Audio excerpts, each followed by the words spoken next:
अभी भी वक्त है। चुपचाप अपने आप को हमारे हवाले कर दो। बंद करो ये सब नाटक, समझे? तेरे मरने का टाइम आ गया, लेकिन तेरा भाषण देना अभी तक बंद नहीं हुआ ना। जब ऊपर जाएगा ना तू, तो तुझे बहुत सारे चोर लुटेरे मिलेंगे। उन्हें ही बैठकर सुनाते रहना अपनी ये कहानियां। हमें मारना क्यों चाहते हो? क्योंकि जब तुम दोनों को तड़प तड़प कर मरता हुआ देखूंगा, तुम्हारे अंदर जो बदले की आग है ना, वो शांत होगी। बदला? कैसा बदला? हाँ, तुम लोगों ने मेरे भाई को फांसी के तख्ते पे चढ़ा दिया और हम कुछ भी नहीं कर सके। कौन था तुम्हारा भाई? जग्या। जग्या? जग्या तुम्हारा भाई था? हाँ, वही जग्या जिसका नाम सुनकर तुम्हारे पैर कांपने लगते हैं। न जाने कितने लोगों के घर उजाड़े हैं उसने, न जाने कितने बच्चों को अनाथ किया है। उसे फांसी नहीं होती तो क्या होती? फांसी से बढ़कर अगर कोई सजा होगी ना, वो मिलनी चाहिए थी उसे। दूंगा, उससे भी बड़ी सजा दूंगा। हाँ। ये जब चील कौए तुम दोनों को नोच नोच कर खाएंगे ना, तुम दोनों को ऐसी मौत मारूंगा कि आने वाले कई साल तक सीआईडी वाले इस बात को चाह कर भी भूल नहीं पाएंगे। इस गड्ढे में पड़े चिल्लाते रहना और अपनी मौत को आते देखते रहना। हिम्मत से काम ना कर। सीआईडी ऑफिसर की जिंदगी में कदम कदम पे मौत है। मौत से क्या घबराना। हम लोग जब सुबह घर से निकलते हैं तो मालूम थोड़ी होता है कि घर वापस लौटेंगे कि नहीं। हिम्मत से काम लो।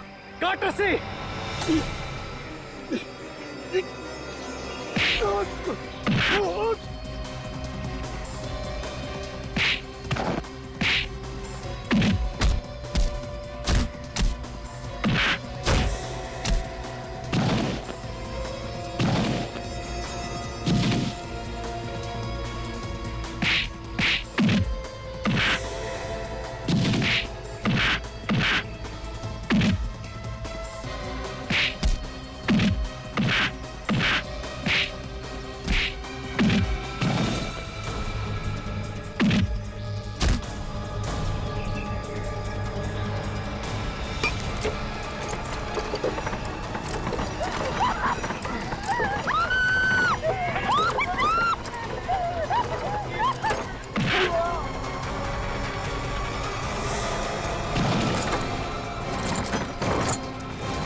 ये दोनों जग्या के भाई हैं।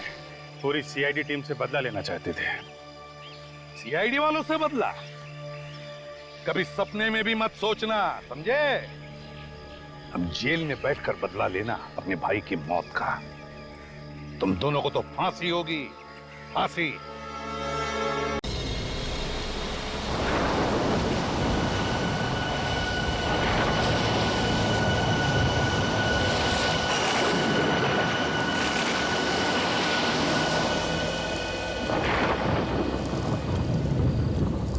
अभिजीत, ये गगन अब तक आया कैसे नहीं? पहले तो ऐसे कभी नहीं हुआ। पता नहीं सर, फोन करके उसने बोला था कि बहुत अर्जेंट काम है, अभी आके मिलो। काम तो वैसे जरूरी होगा, वरना ऐसे नहीं बुलाता हुआ। हाँ सर, जब भी फोन करके बुलाया है कुछ काम की खबर दी है उसने। है खबरी, लेकिन बड़े काम का आदमी है सर, इसीलिए तो छूट दे रखी है अपराधियों के साथ रहने की। नहीं, अब तक तो जेल में होता। यहीं पे बुलाया है ना उसने? हाँ सर, यही जगह बताई थी। ज़्यादातर इसी जगह पे आके मिलता है हमसे।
हाँ डॉक्टर साहब। आई एम सॉरी सर, मैं उसे बचा नहीं पाया।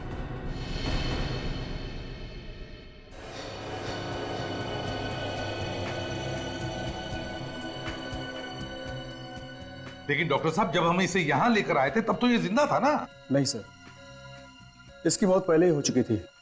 हार्ट ने काम करना बंद कर दिया था। शरीर गर्म था, इसलिए हमने कोशिश की शायद बच जाए। सर, हो सकता है बिजली कड़कने की वजह से हार्ट अटैक वगैरह आ गया। नहीं सर, एक्चुअली इसकी मौत की वजह कुछ और है। क्या? इसकी मौत की वजह कुछ और है? जी सर। क्या क्या वजह हो सकती है? अब ये तो ठीक है, कोई बात नहीं। अभिजीत, बॉडी को फोरेंसिक लैब लेकर चलते हैं। डॉक्टर साळुंखे ये बताएगा क्या हुआ है।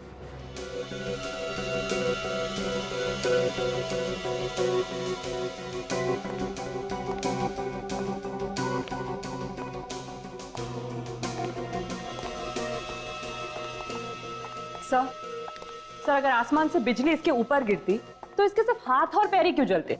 इसका तो पूरा का पूरा शरीर जल जाना चाहिए था ना। बिल्कुल तारिक, बड़े बड़े पेड़, बड़ी बड़ी बिल्डिंगें जल जाती हैं। इस आदमी का तो नामो निशान मिट जाना चाहिए था। साळुंखे, बिजली हमारी आंखों के सामने सामने गिरी इस पर, जलकर ये बेचारा बेहोश हो गया था। नहीं बॉस, अगर आसमान से गिरी हुई बिजली का करंट इसे लगता तो आप लोग इसकी लाश लेकर के नहीं आते, इसकी राख लेकर के आते। ऐश। मगर साळुंखे, बिजली का झटका तो लगा है इसे। हाँ, करंट तो लगा। ये कौन सी वाली बिजली है सर? ये किसकी आवाज? सर मैं बोला। इनकी तारीख? सर सॉरी सर, मुझे पहले बता देना चाहिए था। ये निखिल है, इंस्पेक्टर निखिल, सीआईडी में नया है। ओ, नया इंस्पेक्टर है। तो ये लैब में पहले ही दिन इसके चेहरे पर मुस्कुराहट क्यों, और वो भी एसीपी प्रद्युमन के सामने? तुम्हें मालूम है एसीपी प्रद्युमन के सामने अगर हंसना हो तो दीवार की तरफ मुंह करके सिर्फ 2 सेकंड के लिए हंस सकते हो, सिर्फ। अरे सीख जाएगा साळुंखे साहब, सीख जाएगा। क्या भाई, तुम्हें मालूम नहीं था? नहीं सर, सॉरी सर। क्या सॉरी सर? साळुंखे साहब के सामने हमारी नाक कटा दिया। सर मैं तो बस। एक बच्चे, जब 2 सीनियर बात कर रहे हो ना तो बीच में अपनी चोंच नहीं डालनी चाहिए। बच्चा है सर, माफ कर दो। जल्दी से माफी मांग लेना, वरना साळुंखे साहब ये केस छोड़ के भाग जाएंगे। मैं जब जब यहाँ पे आता हूँ मुंह को ताला लगा के आता हूँ। ओह अच्छा, तुम कब से सुधर गए फ्रेडी?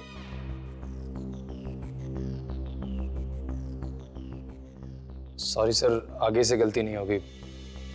हाँ तो साळुंखे, हाँ तो मैं ये बता रहा था बॉस कि जिस तरीके से इसके हाथ और पैर जले हुए हैं उससे लगता है कि इसे 250 वोल्ट की बिजली का करंट लगा है। मगर साळुंखे, करंट लगा तो लगा कैसे? वहां पर तो कोई तार या कोई केबल भी टूटा हुआ नहीं था, बस सिर्फ एक बिजली का खंभा था। बस इसके हाथ और पैर देखने से पता चलता है कि इसने किसी ऐसी चीज को पकड़ा था जिससे वो करंट इसके शरीर में आ गया और इसके हाथ पैर जल गए। साळुंखे साहब, इसने हमारे सामने बाइक पोल पे लगाई, उसी समय बिजली कड़की और फिर हमने देखा ये जलने लगा, और इसकी बाइक भी। उस पोल में करंट होगा अभिजीत। तभी तो जैसे ही बाइक पोल से चिपकी उस पे करंट आ गया। मगर सर बाइक का टायर कैसे जल सकता है? टायर तो रबर का बना होता है और रबर में तो करंट पास नहीं होता। ये तुमसे किसने कहा है? देखो, अगर हाई वोल्टेज करंट हो और अर्थिंग मिल जाए तो बॉस रबर के टायर में भी करंट पास हो सकता है। और वैसे भी अलग अलग किस्म के रबर होते हैं, है ना सालुंके के, जैसे स्टील बेल्ट रबर या कार्बन रबर। एग्जैक्टली। और कई बार तो ऐसा होता है कि हाई वोल्टेज करंट की वजह से इन रबर में आग भी लग सकती है। और देखो, टायर में तो स्टील के वायर भी होते हैं, तो हो सकता है स्टील के वायर के थ्रू करंट पास हो गया।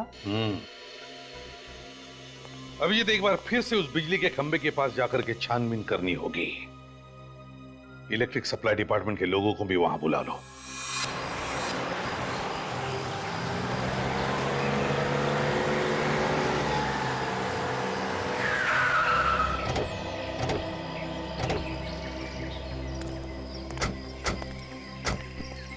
आ जाओ जल्दी। चेक करो खंबे को।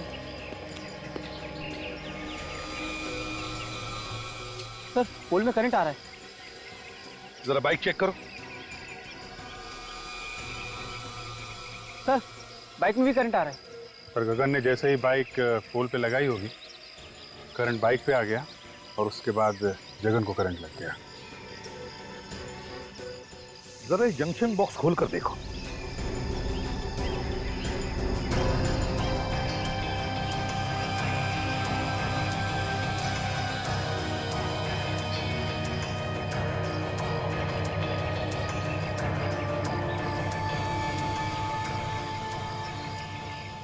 सर ये देखिए, बाइक का स्टैंड खराब है, इसीलिए गगन ने बाइक को खंबे को लगा के रखा होगा। सर ये देखिए, ये वायर कटे हुए हैं और पोल से जुड़े हुए हैं सर। इसका मतलब है कि जानबूझ के काटा है और ये खून है सर। खूनी जानता था कि ये गगन हम लोगों से हमेशा यहीं आके मिलता है। अभिजीत खूनी ये भी जानता था कि गगन की बाइक का स्टैंड खराब है और फिर गगन इसी खंबे पे आके अपनी बाइक लगाता था जब वो हमें मिलने आता था। हो सकता है सर, शायद खूनी अच्छी तरीके से जानता हो गगन को।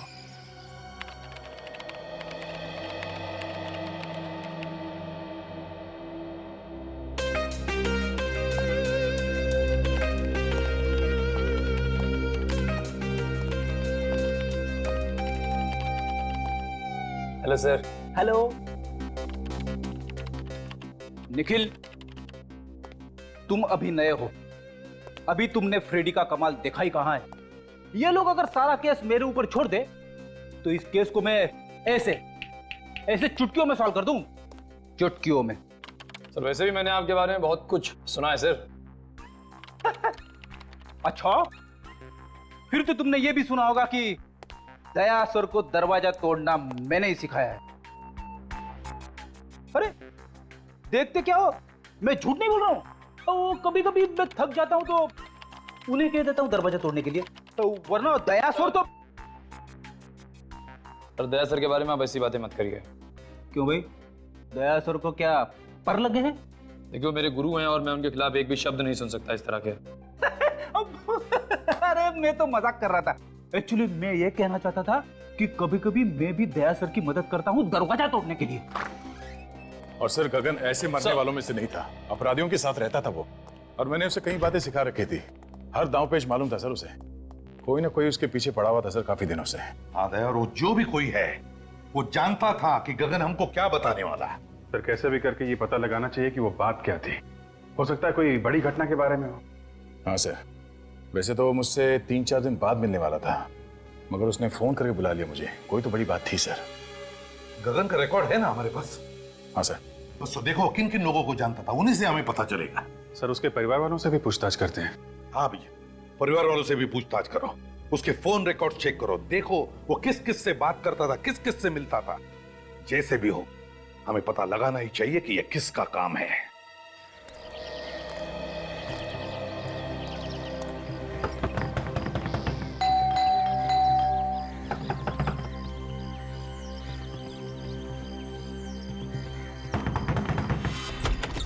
क्या है? हाथों में चींटियां हैं क्या? काहे को बार-बार दरवाजा खटखटा रहे हो? वो गगन यहीं पे रहता है ना? हाँ, यही रहता है, लेकिन घर पर नहीं है वो। खाली पीली नींद खराब कर देते हैं। कितनी बार समझाया उसे कि कस्टमर घर पे मत बुलाया कर, मत बुलाया कर। देखिए हम लोग कस्टमर नहीं है, हम लोग सीआईडी से। सीआईडी? साहब आइए ना, आइए साहब।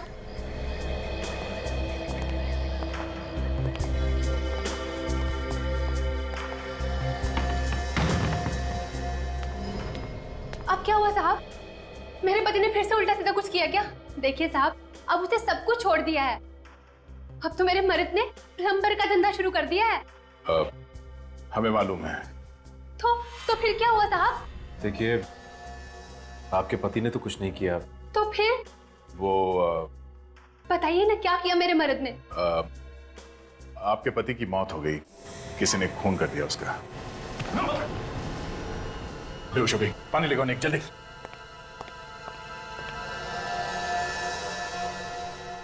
सदमा बर्दाश्त नहीं कर पाई बेचारी।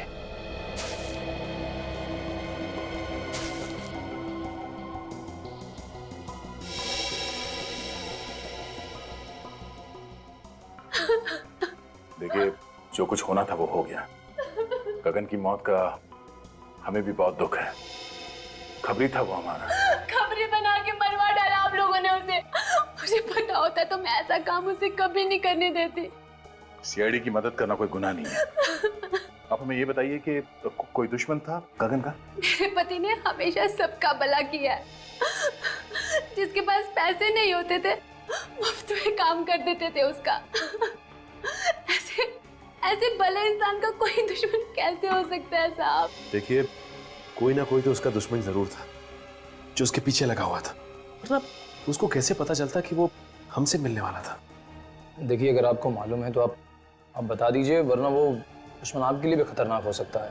मैंने कहा ना ऑफिसर, उनका कोई दुश्मन नहीं हो सकता। अच्छा, आप पिछले कुछ दिनों में कोई मिलने आया था उसे? देखिए प्लीज आराम से सोच के बताइए। कोई ऐसा आदमी उससे मिलने के लिए आता था जिस पे आपको शक हो? नहीं साहब, घर पे तो कोई नहीं आया था। लेकिन हाँ, गगन कैरम क्लब जाते थे और पिछले 5-6 दिन पहले जब वो कैरम क्लब गए और वहां से लौटने के बाद कुछ टेंशन में लगे मुझे। टेंशन? किस बात की टेंशन थी उसे?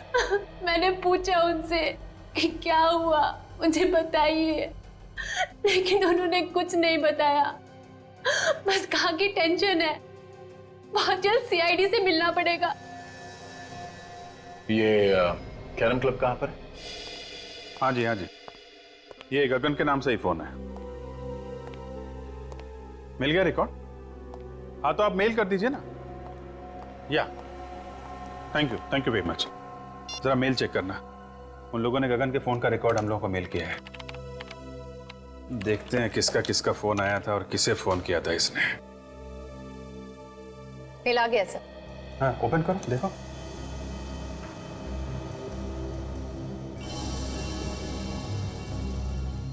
ये नंबर तो, ये देखा, कई बार फोन आया इस नंबर से। हाँ सर, 20 बार आया है। 20 बार? हाँ दया, क्या खबर? क्या बोला गगन की बीवी ने? अच्छा,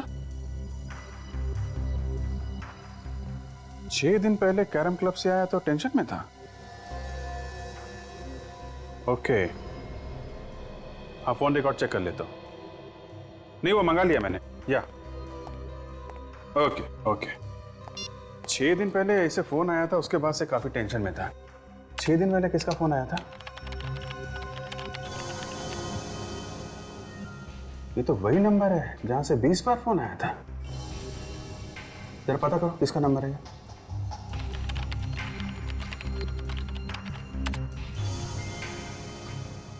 सर ये एसटी पुलिस स्टेशन का नंबर है। क्या? एसटी पुलिस स्टेशन का?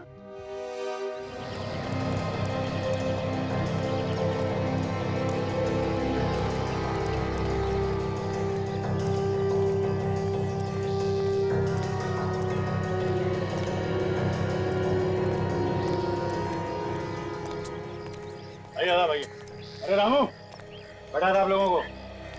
तुम लोग यहाँ खेलने के लिए नहीं आए।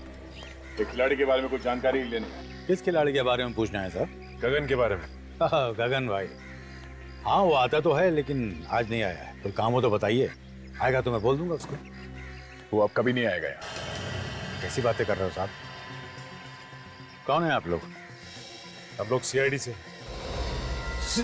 सीआईडी? हाँ, गगन का किसी ने खून कर दिया। गगन भाई का खून कर दिया किसी ने? यहाँ उसके दोस्त कौन कौन है? डैनी और काका। इस वक्त कहाँ मिलेंगे दोनों? मिलेंगे कहाँ साहब? नहीं है। आइए सर। डैनी, काका, सीआईडी वाले आए हैं आपसे मिलने। सीआईडी हमसे मिलने क्यों आई है? हाँ, हमने क्या किया? हमें गगन के बारे में कुछ जानकारी चाहिए थी। सर, उससे जो पूछ रहे हैं साहब, उसी से पूछो ना। जा गगन को उसके घर से बुला के ला। किसी को कहीं जाने की जरूरत नहीं है। जो कुछ पूछा जाए उसका साफ साफ जवाब दो, बस। अच्छा ये बताओ कि तुम दोनों गगन के अच्छे दोस्त हो ना? जी हाँ। गगन अभी कहाँ है मालूम है? नहीं सर। देखो, कल रात किसी ने गगन का खून कर दिया। खून? गगन का? किसने किया सर? 6 दिन पहले गगन तुम लोगों के साथ यहाँ पे आया था। 6 दिन पहले? हाँ, 6 दिन पहले वो हम लोगों के साथ यहाँ पे आया, लेकिन हम लोगों के साथ यहाँ से गया नहीं था। तो फिर किसके साथ गया? अपने किसी और दोस्त से मिलने के लिए बोल रहा था वो। ये तुम दोनों के अलावा उसका नया दोस्त कौन आ गया? साहब, तो हम लोगों के अलावा कौन सा नया दोस्त है हमें तो नहीं मालूम, पर हाँ, हम लोगों के चले जाने के बाद वो काफी देर तक यहीं बैठा था।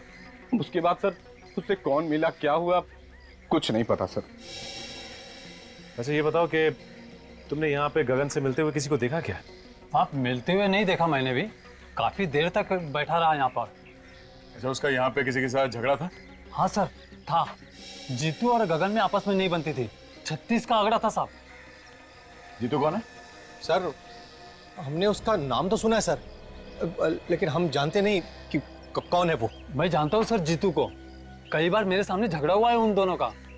जीतू ने धमकी भी दी थी जान से मारने की गगन को। सर कहीं जीतू ने तो नहीं? ये जीतू कहाँ रहता है, जरा उसका एड्रेस है? सर बोरीवली में कहीं रहता है। सर आप लोग यहाँ? क्या हुआ सर? गगन नाम के आदमी को जानते हो? गगन? हाँ, ये उसकी फोटो है। नहीं सर, इस आदमी को मैंने पहले कभी नहीं देखा। इस गगन को यहाँ से, इस पुलिस स्टेशन से कई बार फोन किए गए हैं। यहाँ से? हाँ। आप में से किसी ने गगन नाम के किसी आदमी को फोन किया था? नहीं सर। गगन के फोन रिकॉर्ड में यहाँ का फोन नंबर है। फोन तो यहीं से किया गया है। पता नहीं सर। सर याद कीजिए, कोई बाहर का आदमी हो सकता है। यहाँ तो बहुत लोग आते जाते हैं। जी नहीं सर, बाहर का कोई भी आदमी फोन को हाथ नहीं लगा सकता। फिर तो कोई यहीं का आदमी है जो खूनी के साथ मिला हुआ है। अगर तुम में से किसी ने गगन को कॉल किया है या उसके बारे में कुछ भी जानते हो तो मुझे बता दो, अभी भी वक्त है। नहीं सर, हमने नहीं किया। नहीं सर, मैंने फोन नहीं किया। तुम जा सकते हो। सर ये तीनों नहीं बढ़ते हैं, मुझे उन्हीं पर शक था। कोई बात नहीं, अगर कुछ पता चले तो हमें बता देना। Okay sir. तो बिना फोन किए तो नंबर आएगा नहीं, और ये लोग कह रहे हैं फोन नहीं किया। अभिजीत, फोन यहीं से किया गया है, अब किसने और कैसे वही देखना है।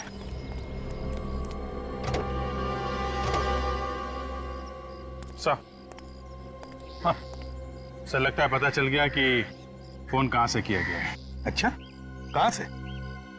वो देखिए सर, ये जंक्शन बॉक्स पुलिस स्टेशन के बिल्कुल पास में है। हो सकता है यहां से कुछ छेड़छाड़ की गई हो। हाँ अभिजीत, काम करो, टेलीफोन वालों को बुलाओ, पता चलेगा किसने क्या किया है यहाँ इस जंक्शन बॉक्स से। सर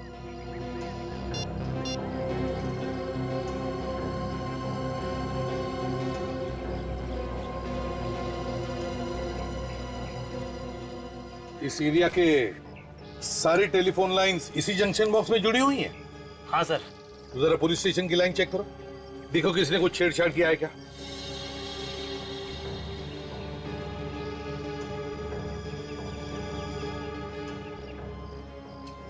ये देखिए सर, ये तार टूटा हुआ है।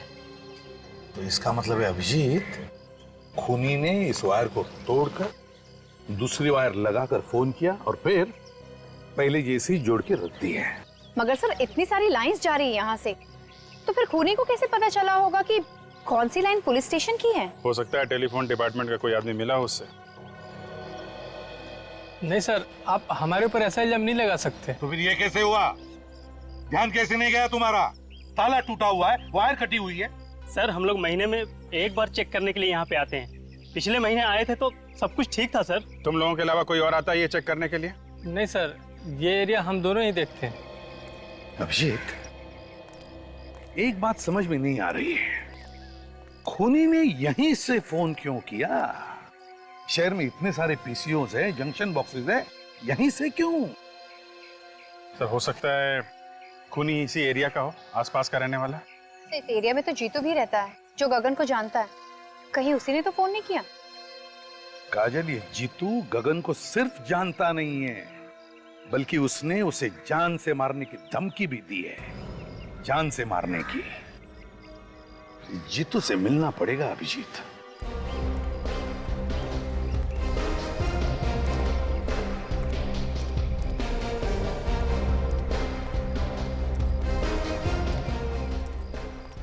ये अरे दादा, ये जीतू यहीं पे रहता है ना? हाँ यहीं रहता है क्या वो घर पे? क्या मालूम होगा, जाके देख लो।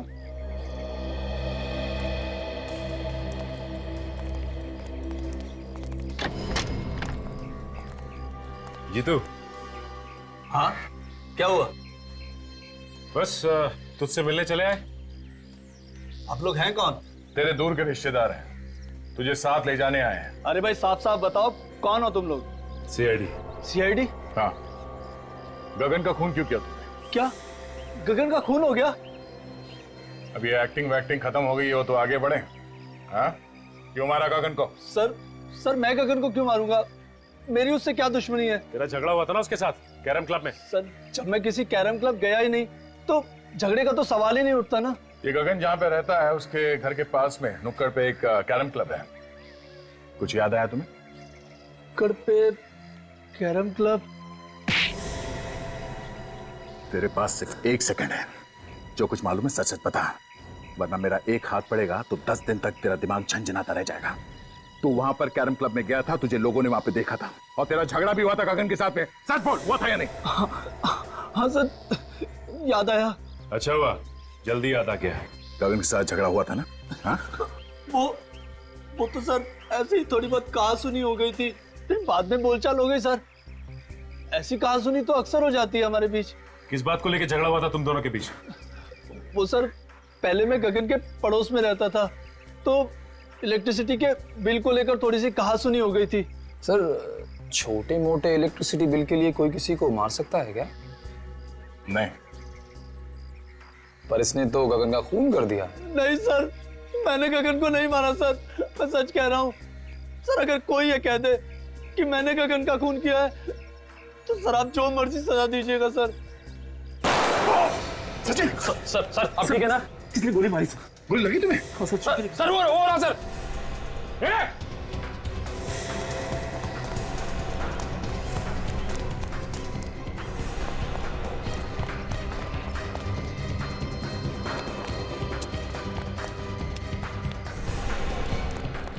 देखो तुम यहां से जाओ।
पलटो इसे।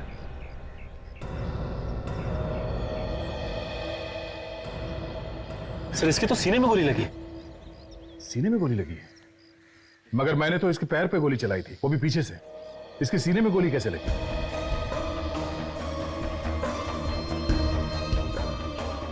हाँ सर, अगर पीछे से गोली लगी होती तो इसकी पीठ में कहीं कोई निशान होता, लेकिन पीठ में कोई भी निशान नहीं। सचिन, किसी ने सामने से गोली चलाई है।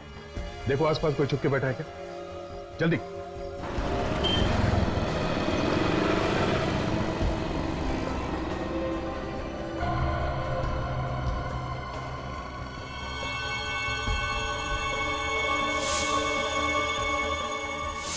कैरम क्लब का नौकर?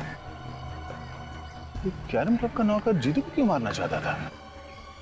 जीतू, गगन और नौकर, 3 लोग। तीनों में से जीतू और गगन के बीच में झगड़ा हुआ, जिसमें गगन मारा गया। फिर नौकर ने जीतू को मारने की कोशिश की और खुद मर गया। लेकिन समझ में नहीं आ रहा कि इन 3 लोगों में चक्कर क्या है। सर, ऐसा लगता है इनके पीछे कोई चौथा आदमी भी है, जिसने नौकर से जीतू पे हमला करवाया। मगर नौकर फेल हो गया तो पकड़े जाने के डर से उसने नौकर को भी मार दिया। मगर सर, उसे पता कैसे चला कि हम लोग जीतू के घर जाने वाले हैं? वही तो या ये जो भी आदमी है जो ये सब करवा रहा है, वही हमारे हर कदम पे नजर रखे हुए है। और वो जानता है कि जीतू उसके बारे में सब कुछ जानता है, और इसीलिए उसने उसे मारने की कोशिश भी की। सर, अगर जीतू को मालूम होता तो हमें बता देता। काफी डरा हुआ था सर वो। सर एक बात समझ में नहीं आई, किस नौकर ने जीतू पर हमला हम लोगों के सामने ही क्यों किया? हमारे वहां पहुंचने से पहले और वहां से निकलने के बाद भी तो कर सकता था। ये भी तो हो सकता है कि उस नौकर को तुम लोगों को मारने के लिए भेजा होगा। सर, अगर हम लोगों को मारने के लिए भेजा था तो दोबारा हमला करने से पहले 10 बार सोचेगा। लेकिन अगर जीतू को मारने के लिए भेजा था तो दोबारा हमला कर सकता है। सर, गगन को खूनी ने फोन किया था पुलिस स्टेशन के जंक्शन बॉक्स से, ताकि शक जीतू पे जाए।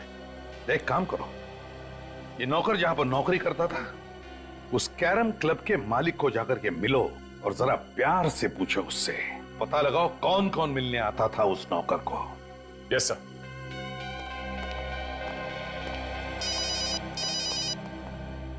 हेलो, क्या? कहां पे? ठीक है, हम लोग आते हैं। क्या हुआ अभिजीत? सर, ढलान रोड पे एक लाश पड़ी हुई है। लाश? हमारा नौकर तुम्हारी आंखों के सामने इतनी गड़बड़ कर रहा था तो तुम्हें भी कुछ मालूम होगा ना? हाँ? मिला हुआ है नौकर के साथ में तू भी? धंधे की कसम साहब, वाकई मुझे उसकी करतूतों के बारे में कुछ नहीं मालूम साहब। जब तुम्हारा नौकर यहाँ पे 24 घंटे पड़े रहता था तो मालूम कैसे नहीं? नहीं साहब, 24 घंटे तो नहीं रहता था, कभी कभी बाहर घूमने फिरने भी तो जाता था। उससे मिलने के लिए कौन कौन आता था यहाँ पे? साहब, मिलने तो बहुत से लोग आते थे, लेकिन ज्यादातर गुंडे टाइप के लोग होते थे। ओह, तो गलत कामों में पड़ा हुआ था, इसीलिए उसका खून हो गया। कल कोई आया था उससे मिलने के लिए यहाँ पे? सब मिलने तो कोई नहीं आया था। हाँ, एक फोन जरूर आया था साहब, मैंने उसे बात करते हुए सुना था। क्या क्या बात कर रहा था वो फोन पे? साहब, वो किसी मुर्दा घर के बारे में बात कर रहा था। मुर्दा घर के बारे में बात कर रहा था? एक कैरम क्लब में काम करने वाला आदमी मुर्दा घर के बारे में क्यों बात करेगा? और क्या सुना तुमने? सब सुना तो मैंने कुछ नहीं। उसके बाद वो फौरन मेरे पास आया और कहने लगा कि उसके किसी रिश्तेदार का एक्सीडेंट हो गया, उसे अभी का अभी जाना है। कितने बजे थे उस वक्त? साहब, करीब दोपहर के 2 बजे की। दोपहर के 2 बजे? यहाँ आसपास के एरिया में जितने मुर्दा घर हैं उन सब में जाके इस नौकर का फोटो दिखा दिखा के पूछते हैं, कोई ना कोई सुराग जरूर मिलेगा। चलो।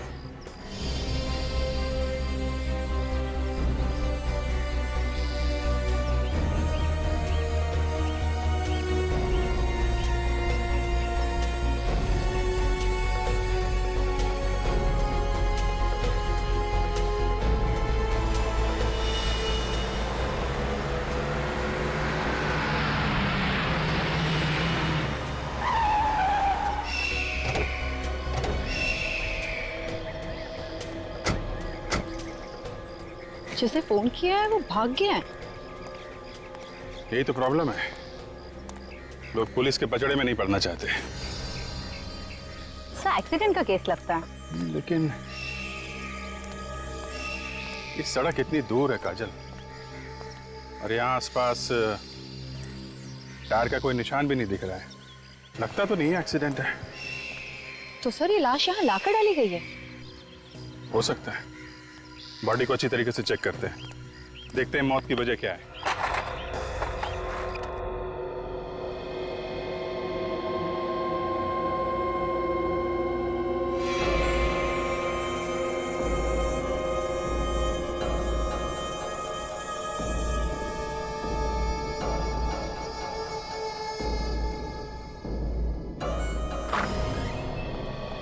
सर तुम यहाँ के इंचार्ज हो? जी मैं यहाँ की देखभाल करता हूँ। पर आप लोग? हम लोग सीआईडी से। आप लोगों को भी पता चल गया उस लाश के बारे में? लाश के बारे में? हाँ, आप उसी लाश के बारे में पूछताछ करने आए ना जो चोरी हो गई? चोरी हो गई थी? हाँ, चोरी हो गई थी, उसी के बारे में। साहब मेरा विश्वास करो साहब, मुझे पता नहीं साहब वो अचानक लाश कैसे गायब हो गई। लोग झूठ बोल रहे हैं साहब कि लाश मैंने चुराई है। मैं लाश क्यों चुराऊंगा साहब? तो फिर किसने चुराई लाश? मुझे पता नहीं साहब। पता नहीं मतलब? इस जगह की देखभाल तुम ही करते हो ना, तो तुम्हें कैसे नहीं पता? सर कोई इसको बेहोश करके लाश को चुरा कर ले गया। अच्छा, ये इस फोटो को देखें, यही आदमी था क्या वो? साहब मुझे किसी ने सिर पे पीछे से मारा साहब, मैं उसका चेहरा नहीं देख पाया साहब। कितने बजे हुआ ये सब? यही कल 2:30 बजे के करीब साहब। सर ये काम पक्का रामू ने किया है? हाँ सर। सर ये कैरम क्लब का मालिक बता रहा था कि रामू वहाँ से 2 बजे निकला और ये जगह वहाँ से 20-25 मिनट की दूरी पे है। पर रामू ये लाश चुराएगा क्यों? करेगा क्या उस लाश का? वैसे वो लाश थी किसकी? सभी एक एक्सीडेंटल केस था तो इसकी शिनाख्त नहीं हो पाई थी। लाश की फोटो तो खींची होगी? हाँ साहब, फोटो है हमारे रिकॉर्ड में। ठीक है, फोटो लेके आओ। जी।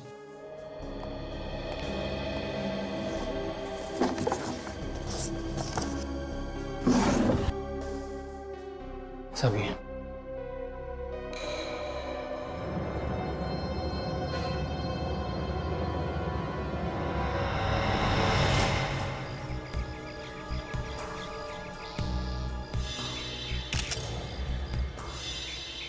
तो ये एक्सीडेंट का ही केस, लेकिन ये एक्सीडेंट यहाँ नहीं हुआ है काजल। ये कैसे पता चला सर?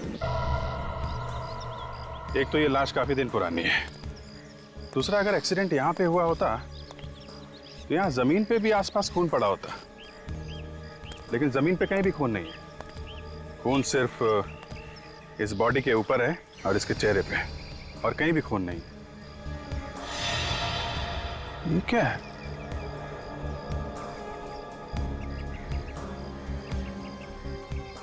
अंगूठे में धागा?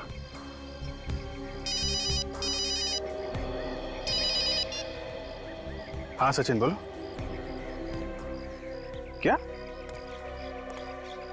मुर्दा घर से लाश चोरी हो गई? हाँ हाँ, एक मिनट जरा ये लाश का हुलिया बताना। हाँ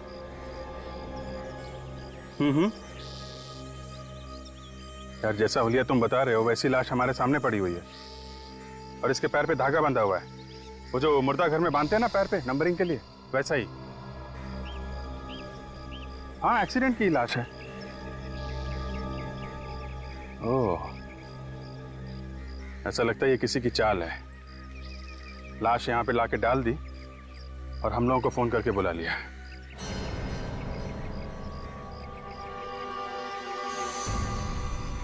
हेलो हेलो, अभिजीत साहब। हे, मोबाइल।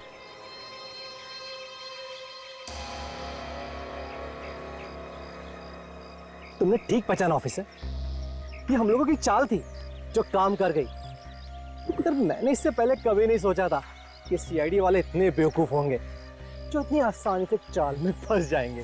फोन कट गया तो फिर से लगाओ ना, फिर से ट्राई करो, नेटवर्क का कुछ प्रॉब्लम हो सकता है।